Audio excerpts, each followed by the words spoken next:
Hello and welcome to Money Control. This is Dustin Yard and you are watching Crick It with Ayaz. I'm glad to once again introduce one of the country's top cricket expert, Ayaz Memon, who will be talking all about the business of the 2019 ICC Cricket World Cup. Hi and welcome back to our show, Ayaz. Thanks, Dustin. Well, Ayaz, something that has caught everyone's attention is that the International Cricket Council has reduced the number of teams participating to 10, unlike other sports which is only increasing. Isn't this killing the popularity of cricket? It's not killing the popularity of cricket, but it's preventing the expansion of the faster expansion of cricket as we know it, because every team wants to play at the highest level. And in the previous World Cup, you had more teams than this time. This time you got 10 teams. Of course, the format has been changed. It's a round robin format, so each team is playing the other at least once, if not in the playoffs or in the shootout, the last four.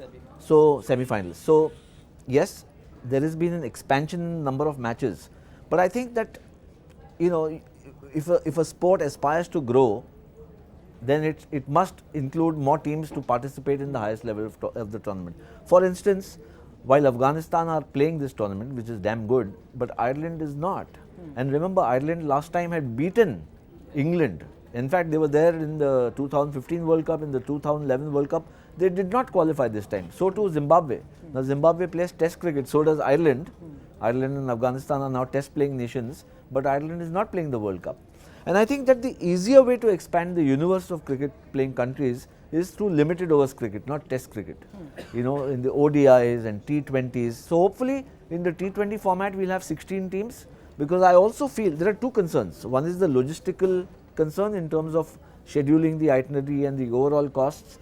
The other is in maintaining a certain standard. Now that has been the ICC's take, that if the standards just vary too much, it's not competitive. It's not competitive. But I just want to remind the ICC and all our viewers is that in the first World Cup in 1975 and 79 teams, Sri Lanka was not a fully qualified member. East Africa was one of the teams. Canada has played in the World Cup. So it's not that associate members have not played earlier. They have played if they qualify for the World Cup. I think through T20 and through ODIs they need to expand the cricket universe. That's really insightful, Ayaz. So as when compared to other sports like say the FIFA World Cup, the number of teams that will participate in 2026 is 48. And also the prize pot from 2002, the FIFA World Cup's prize pot has increased from 156.6 million to 791 million last year. Whereas the ICC has just in that same time frame increased from 4.5 million to 10 million, which is about 120% compared to FIFA's 405% growth. Yeah. So what do you think is the reason the ICC is not growing at the same rate as FIFA? You're comparing a chiku to a jackfruit. Football is the world's biggest sport. There are virtually every country in the world plays it. Yeah. Cricket is still restricted. There are only 10 teams in this World Cup. That's how different it is. So while there are 100 plus members registered with the ICC, the actual cricket playing nations of some merit and some credibility is less than a dozen. You're looking to expand that. So the finances or the money follows the length or the breadth and the depth of the sport. And let's also look at the skew. Where cricket is concerned, it is very heavily skewed where India is concerned, because 70% of the eyeballs, 70% or maybe 75% of the revenue comes from one country. Correct. In cricket, in football, that's not the case. Almost all European countries are football rich in terms of players, in terms of infra, in terms of money, in terms of sponsorship. So too Latin America now increasingly. They may not be as rich as European clubs in football, but the participation is humongous. So I think that it's a very unfair comparison, but there is a good model to follow for cricket, because if you've got about 100 plus total number of members, then it's incumbent on the ICC to expand as rapidly as possible. I think if they get about 16 teams, and really let's face it, the expansion is only going to come in T20. It's not even going to come in 50 over cricket. Forget about test cricket. Test cricket is a colonial hangover. T20 is a more new millennium format, more countries will play it. Look at expanding it in China, in Japan, in the US. The Indian diaspora itself is huge. Hong Kong already Hong Kong. participated in it. This is a format which is easy to follow, which is very spectator friendly. So, it's also, and if it's spectator friendly, it's also preferred by sponsors. So that's where the expansion can come. So Ayaz, the prize pot at the IPL has grown by nearly 300% since its inception.